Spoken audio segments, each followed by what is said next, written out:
തുർക്കിയിൽ വന്നിട്ട് ഇന്ന് 3-ാമത് ദിവസമാണ്. ഇന്ന് അങ്കാരയിലെ സ്ഥലങ്ങളാണ് കാണാൻ ഉദ്ദേശിക്കുന്നത്. അതിൽ ആദ്യത്തേത് അനിറ്റ് കബീർ മ്യൂസിയമാണ്. ഈ യാത്രയും അങ്കാരയിലെ മെട്രോ ഉപയോഗിച്ചാണ് നമ്മൾ പോകാൻ ഉദ്ദേശിക്കുന്നത്.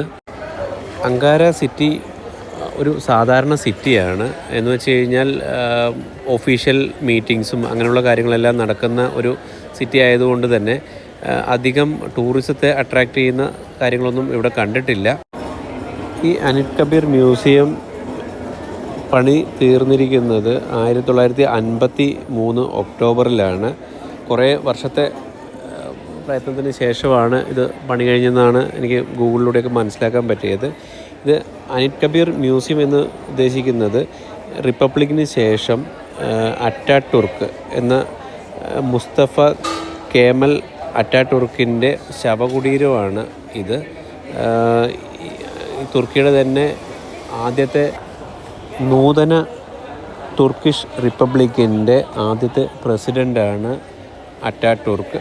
അദ്ദേഹത്തിൻ്റെ മരണശേഷം ഒരു ശവകുടീരം പണിയണം എന്ന് പറഞ്ഞ് ഏകദേശം 14 വർഷത്തോളം കഴിഞ്ഞതിന് ശേഷമാണ് ഈ ശവകുടീരം പണി കഴിഞ്ഞതും അത് കഴിഞ്ഞ് ഇവിടെ പ്രതിഷ്ഠിക്കപ്പെട്ടിട്ടുള്ളതും.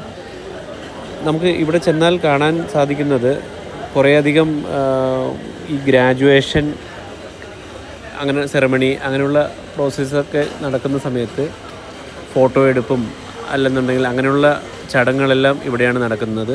അതുപോലെ തന്നെ മിലിറ്ററിയുടെ പല ചടങ്ങുകളും ഇവിടെ വെച്ച് നടക്കുന്നതായിട്ട് നമുക്ക് കാണാൻ സാധിക്കും. മ്യൂസിയത്തിനകത്ത് അദ്ദേഹം എഴുതിയ പല പുസ്തകങ്ങളും ഗ്രന്ഥങ്ങളെല്ലാം നമുക്ക് കാണാനായിട്ട് സാധിക്കുന്നുണ്ട്. അതുപോലെ തന്നെ ഈ മ്യൂസിയത്തിനകത്ത് കുറേ കൊത്തുപണികളും അതുപോലെ തന്നെ ഇവരുടേതായിട്ടുള്ള ലിപിയിൽ എഴുതപ്പെട്ടിട്ടുള്ള പല കാര്യങ്ങളും നമുക്കിവിടെ കാണാൻ സാധിക്കും. ഇവിടെ നിന്നുള്ള കാഴ്ചയും വളരെ മനോഹരമാണ്. അതുപോലെ തന്നെ അവിടുത്തെ ഗാർഡനൊക്കെ വളരെ നല്ല രീതിയിലാണ് സെറ്റ് ചെയ്ത് വെച്ചിരിക്കുന്നത്. തുർക്കിയുടെ തന്നെ ഒരു തന്ത്രപ്രധാനമായിട്ടുള്ള ഒരു സ്ഥലമായിട്ടാണ് ഇവരിതിനെ കാണുന്നത്. അത് നമുക്ക് ഈ പണിതിരിക്കുന്ന അതിൻ്റേതായിട്ടുള്ള സ്ട്രക്ചർ കാണുമ്പോൾ തന്നെ നമുക്കത് മനസ്സിലാകാൻ പറ്റുന്നതാണ്. അങ്കാര വിസിറ്റ് ചെയ്യുന്ന ഓരോരുത്തരും മസ്റ്റായിട്ട് കണ്ടിരിക്കേണ്ട ചരിത്ര പ്രധാനമായ ഒന്നാണ് ഈ മ്യൂസിയം.